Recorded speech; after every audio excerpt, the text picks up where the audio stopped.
Les habitants de mon pays ont désespérément besoin de la paix. Mais comment construire la paix sur des fausses communes?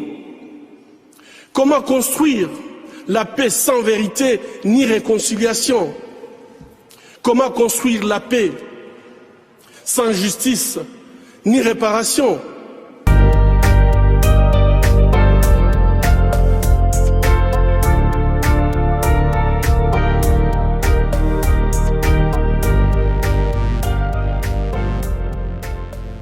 Mesdames et messieurs, bonjour. Vous suivez la voix des Grands Lacs, la voix des peuples d'Afrique des Grands Lacs, la voix des sans-voix.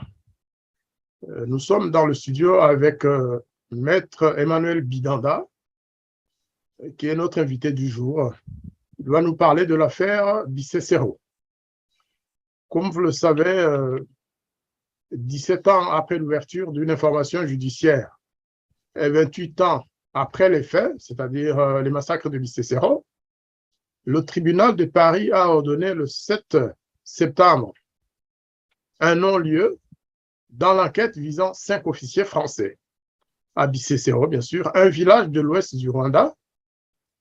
Et les personnes qui étaient poursuivies dans cette affaire, c'est Jean-Rémy Duval, Marin Gillier, Jacques Rosier, Jean-Claude Lafourcade et Étienne Joubert, qui étaient poursuivis pour complicité de génocide et de crimes contre l'humanité pour des faits survenus en juin 1994. C'est-à-dire, en fait, vers la fin du génocide, selon les critères et les éléments qu'on utilise aujourd'hui pour parler du génocide des Tutsis, juin, c'était pratiquement la fin.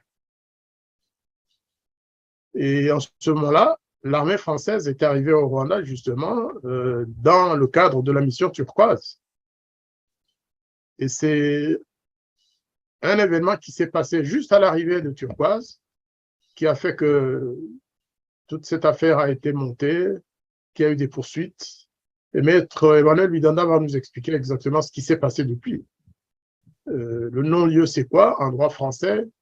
Avant cela, qu'est-ce qu'il y avait eu comme processus ou procédure? Est-ce qu'il y a eu des condamnations? Est-ce que nous avons affaire à la dernière étape de cette affaire, de cette plainte, hein? Parce que le droit, ça réserve aussi des surprises. Les procédures judiciaires, ça veut dire qu'il y a aussi la possibilité de faire recours. Est-ce que c'est le cas aujourd'hui ou qu'en est-il? Maître Bidanda, la parole est à vous pour nous expliquer le contexte historique et juridique. Oui, merci, bonjour à tous. Alors effectivement, essayer d'éclaircir un petit peu la situation judiciaire du fait de ce non-lieu, étant précisé bien évidemment que, alors j'y reviendrai d'ailleurs, mais la procédure étant pas totalement terminée, je donnerai des explications dans les limites permises par le secret de l'instruction et le secret professionnel, bien évidemment. Alors, mais la presse s'est fait l'écho, en particulier, enfin d'ailleurs tout au long de l'instruction, régulièrement, il y a eu des articles de presse, et plus particulièrement depuis une semaine, où depuis mercredi de la semaine passée, il a été fait état de cette ordonnance de non-lieu. Alors, comme vous l'avez rappelé, donc il y a eu un dépôt de plainte en 2005, qui a ensuite, quelques mois après, a débouché sur l'ouverture d'une information judiciaire, c'est-à-dire la désignation d'un juge d'instruction. À l'origine, donc, des plaintes de ressortissants rwandais qui s'estimaient victimes alors, ça touchait en fait à la fois les événements de Bissé-Sero alors plus précisément effectivement de fin juin 1994, et également des des événements qui auraient pu se passer dans des camps de réfugiés, notamment Morandi et Nyarushishi.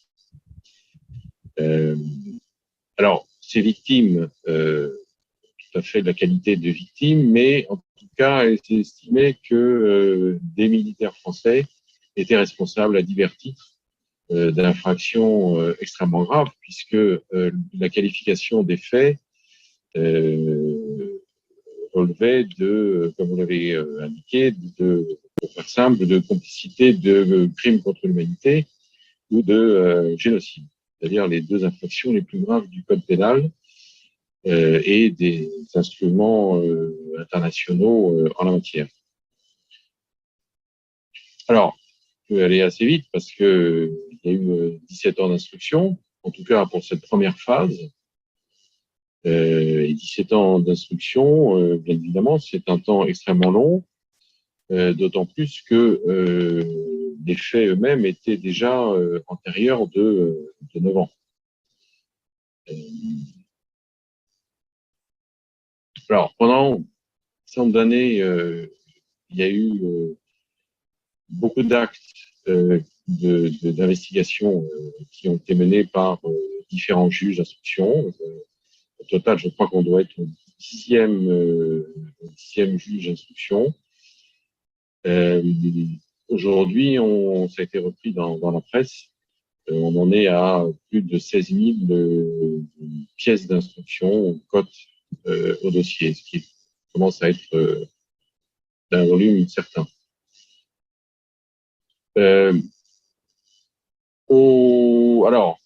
Dans les années 2015, 2014-2015, on a donc un certain nombre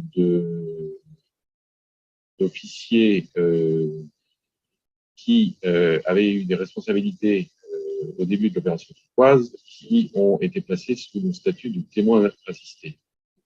Témoin assisté et non pas mis en examen. Et comme nous y reviendrons, cette qualification, en fait, n'a pas évolué et est restée la même tout au long de l'instruction jusqu'à l'avis de fin d'information en 2018. Donc la mise en examen, le statut de témoin assisté est un statut où on estime que les éléments qui permettent peut-être de rattacher quelqu'un à une infraction, mais en tout cas qui ne sont pas suffisamment caractérisés pour ne pas précisément pour ne pas légitimer la mise en examen.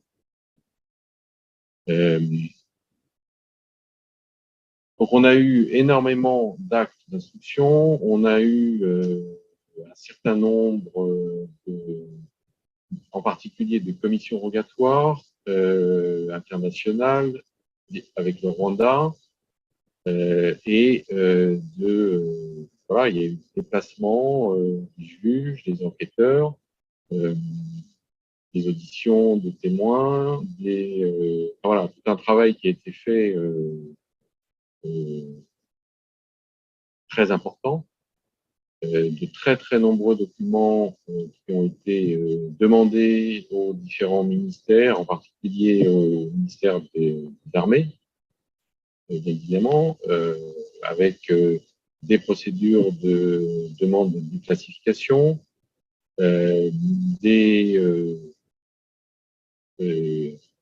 avec l'aval des ministres, différents ministres qui sont succédés.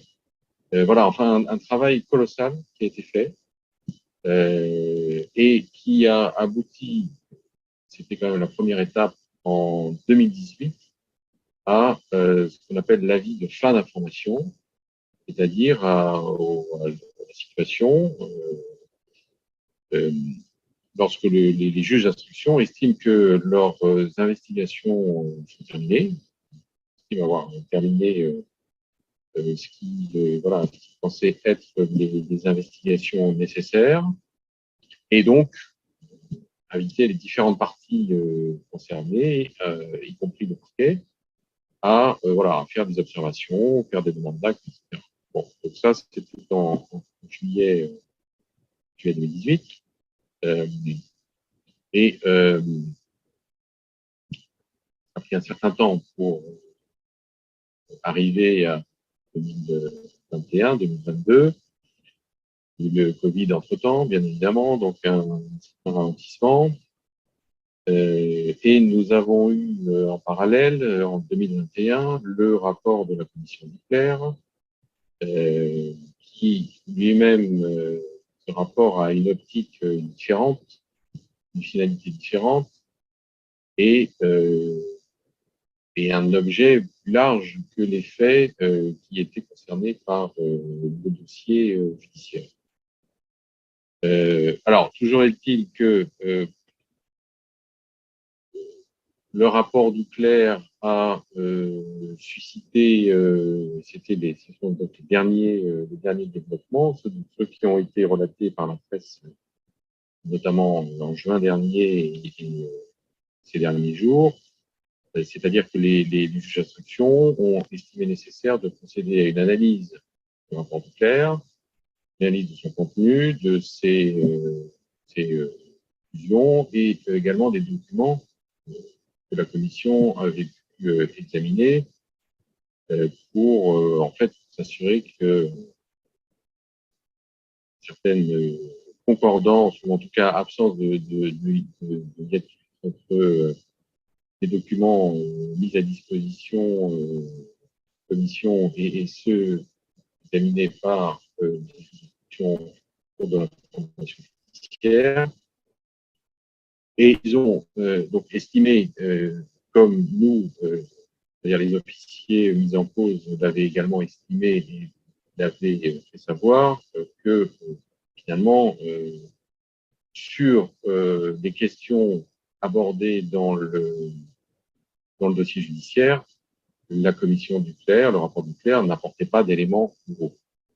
Et donc, il était, à partir du moment où l'information judiciaire elle-même s'était terminée en 2018, que le parquet, entre-temps, avait requis aux fins de non-lieu, c'est-à-dire qu'il n'y avait pas d'éléments permettant une mise en accusation devant une juridiction de jugement, et que le rapport Duclerc lui-même n'apportait pas d'éléments nouveaux.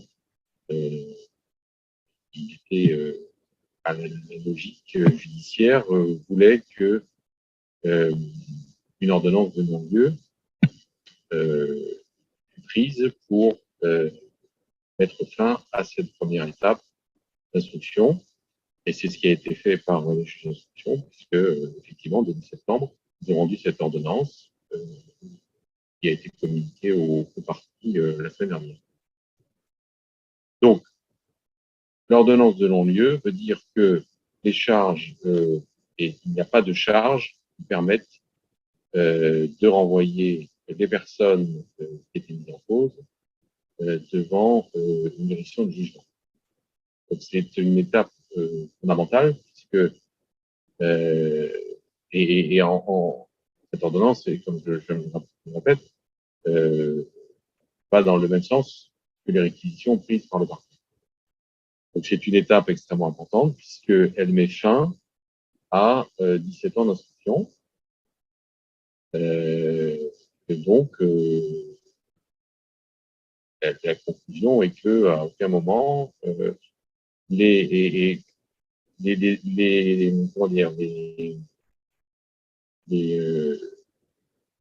conclusions qui sont faites par les juges et les raisonnements juridiques qui sont contenus dans l'ordonnance sont extrêmement clairs sur les différents chefs de poursuite et mettre fin donc aux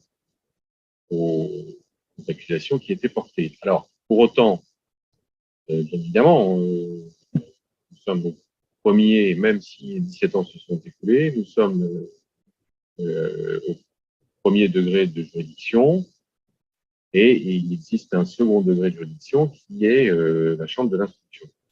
Et il faut savoir que les parties civiles ont déjà, ou en tout cas ont l'intention de le faire, interjeté appel. Donc il y aura effectivement une audience devant la Chambre de l'instruction de la Cour d'appel de Paris dans les mois à venir, j'imagine en 2023. Mais en tout cas, voilà, on part d'une situation qui est celle d'un non-lieu, suite à charge pour civil de remettre en cause les conclusions de cette ordonnance et de se faire être suivi par la Chambre de l'instruction. Là, vous avez parlé du rapport du clerc. Je n'ai pas bien compris exactement, et peut-être que les auditeurs comprendront encore moins, l'impact et le rôle de ce rapport sur la procédure judiciaire. Sur quel point elle a pu influencer la procédure, en bien ou en mal? Alors, je ne vais pas rentrer dans le détail, simplement, effectivement, cette commission avait un objet, enfin, procédé d'une vision d'historien, en fait, et donc n'a pas la même logique et avait dans son objet la présence française au Rwanda, les relations franco-rwandaises, mais en remontant antérieurement à 1994. Simplement, effectivement, il y a eu une concomitance d'attention sur l'opération turquoise qui est abordée dans le rapport Clair et l'instruction elle-même portant sur certains éléments de l'opération turquoise. Donc, à un moment donné, le rapport du clerc a été versé au dossier judiciaire et c'est pour ça que les juges ont estimé nécessaire de procéder à son examen et de vérifier si effectivement ce rapport apportait ou non des éléments nouveaux qu'eux-mêmes n'auraient pas vus, qui leur auraient échappé et qui auraient présenté un intérêt pour l'information judiciaire. Bon, ce n'est pas le cas en l'espèce, puisqu'après cet examen, il est estimé que précisément, il n'y a pas lieu au vu du rapport, de son contenu, des documents qui avaient pu être utilisés par la commission de Clair, de donner lieu à de nouvelles investigations. Alors, pour rappeler le contexte de cette affaire de Bicécero, il faut garder en mémoire qu'au début de l'opération turquoise, les premiers éléments du contingent turquoise sont arrivés au lieu dit Bicécero. Et c'était, je pense, une dizaine ou moins de militaires français. Alors, je vais pas rentrer dans les faits eux-mêmes, hein, parce qu'ils sont encore, en tout cas, ils vont être sujets à un nouvel examen, et donc ça c'est vraiment le top dossier. Simplement, les éléments de contexte, c'est qu'on est dans les premiers jours de l'opération turquoise, donc ça concerne différents détachements COS, c'est-à-dire des commandements des opérations spéciales qui sont envoyés je dirais, les premiers sur un théâtre d'opération. Et il faut se rendre compte quand même que le territoire qui entrait dans leur mission ça représentait une zone aussi grande qu'un département français. Et que sur la première semaine, on va dire, il y avait, je ne sais pas, à peine 200 hommes pour recouvrir ce territoire,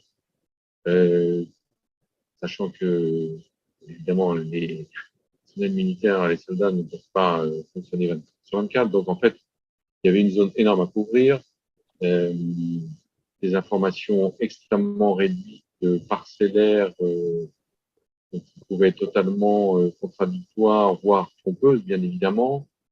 Donc, aujourd'hui, effectivement, on est capable de réconcilier des événements avec des lieux des moments, ce qui n'était absolument pas possible dans les premiers jours de l'opération, que ce soit celle-ci ou que ce soit n'importe quelle autre opération, à partir du moment où on arrive sur un théâtre sans avoir de renseignements fiables et directs au moment d'arriver. Donc voilà, donc il y a eu une discussion effectivement sur les informations qui avaient pu être recueillies, la réconciliation de différentes informations, tout ça étant malheureusement toujours compliqué dans ce genre de situation.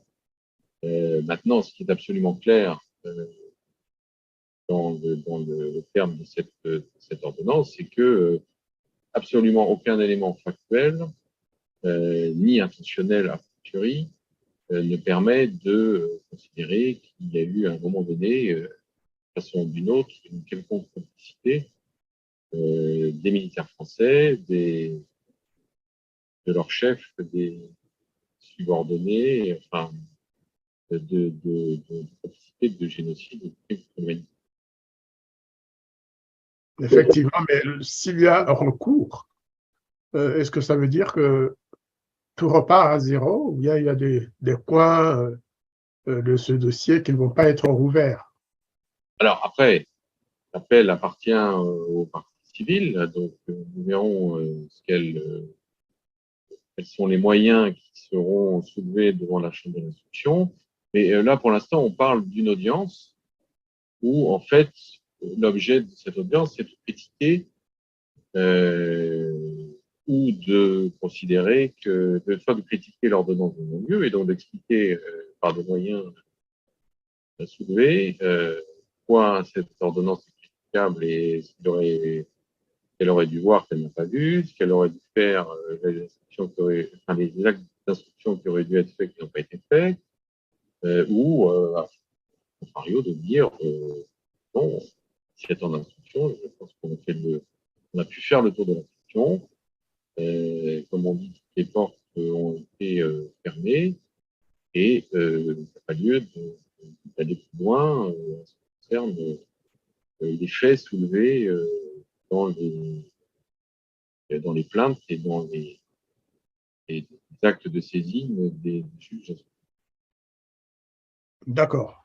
On peut dire que la justice française, une fois de plus, a quand même montré que c'était une justice indépendante qui juge selon les éléments qu'elle a en sa possession, que les pressions médiatiques et autres ne suffisent pas pour faire pencher la balance, parce qu'on a eu beaucoup de pression dans ce dossier. Oui, non seulement il y avait l'affaire elle-même, mais il y avait aussi des attaques personnelles par rapport à certains officiers dans d'autres affaires.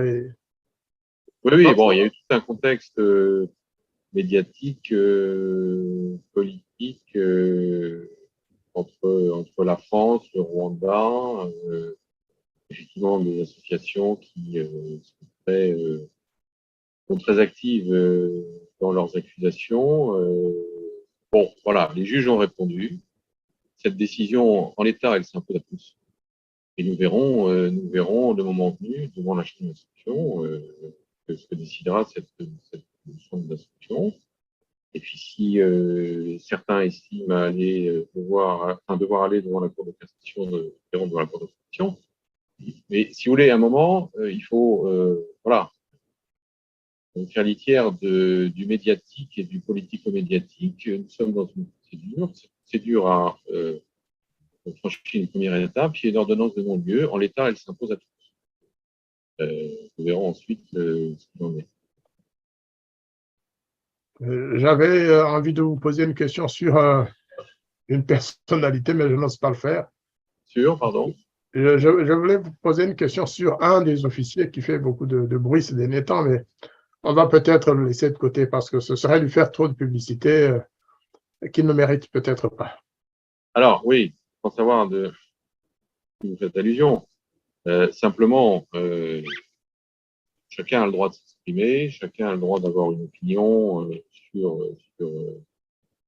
sur tel ou tel événement. Maintenant, je me répète pour la troisième fois, mais cette ordonnance de non-lieu s'impose à tout le monde, aux partis et aux non-partis, et a fortiori les personnes qui ne sont pas parties à la procédure ou qui,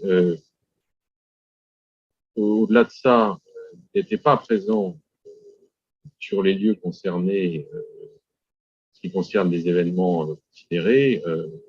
Bon, encore une fois, chacun a le droit de s'exprimer. Après, la pertinence des propos qu'on peut tenir, je laisse chacun le juger. D'accord. Écoutez, nous allons peut-être clôturer notre émission là, à moins que vous n'ayez quelques autres éléments d'information à donner à nos auditeurs sur l'affaire de BCCO ou sur autre chose. Non, écoutez, je n'ai pas d'autres éléments. Hein. Effectivement, ce qui a pu être rapporté par la presse cette semaine, la semaine passée. Non, je crois que ce qui est important de dire, c'est que d'abord, les officiers qui étaient mis en cause doivent, quelles que soient, encore une fois, les opinions des uns ou des autres, voient leur honneur restaurée aujourd'hui, parce que les accusations de l'ordonnance de non-lieu veut bien dire que les accusations ne reposent sur rien de sérieux ou de crédible. Et que la conclusion qu'on peut en tirer, si on regarde les choses d'un peu plus largement, c'est que l'armée française voilà, n'est pas complice du génocide, n'est pas complice de l'humanité. Je pense qu'il est important de bien prendre en compte cette affirmation. Après, chacun de conserver ou non. Enfin, si vous voulez, on peut toujours avoir une situation où les décisions sont prises par les juges. On va toujours trouver quelqu'un qui dira les juges n'ont pas fait leur travail, les juges n'ont pas voulu regarder dans telle ou telle direction, ou si on n'a rien trouvé, c'est qu'on nous cache quelque chose. Donc, si vous voulez, après, c'est une tournure d'esprit qui, malheureusement, j'ai pas de remède ou de réponse à ce genre de propos, parce que, bon, là, on est dans des logiques qui perdent pied avec le rationnel. Voilà. Je pense que les juges d'instruction, surtout, sont principalement animés par le rationnel, c'est-à-dire les faits, les éléments, la recherche de la vérité. Bon, voilà, c'est leur décision, on peut la critiquer, mais elle s'impose et en attendant une décision qui viendrait infirmer cette ordonnance, bien cette ordonnance de non-lieu qui doit être retenue. Maître Bidanda, je vous remercie beaucoup pour cette contribution à la compréhension de l'affaire BCCO. Bien sûr qu'on peut en débattre pendant des heures, des jours. Après tout, c'est une affaire qui a duré 17 ans, hein, 17 ans, et savoir que BCCO, les événements de BCCO, c'est en 1994, donc c'est long comme l'histoire. Eh bien, nous allons attendre la suite. Je suis sûr que plusieurs auditeurs vont poser des questions, et en ce moment-là, je pourrais vous inviter de nouveau à répondre aux questionnements et à la volonté d'en savoir plus, qui sera exprimée par nos auditeurs rwandais, français et autres. Merci beaucoup et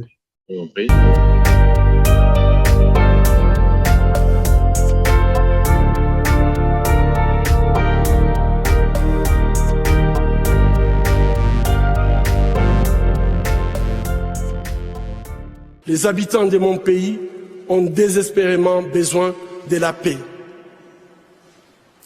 Mais comment construire la paix sur des fausses communes? Comment construire la paix sans vérité ni réconciliation? Comment construire la paix sans justice ni réparation?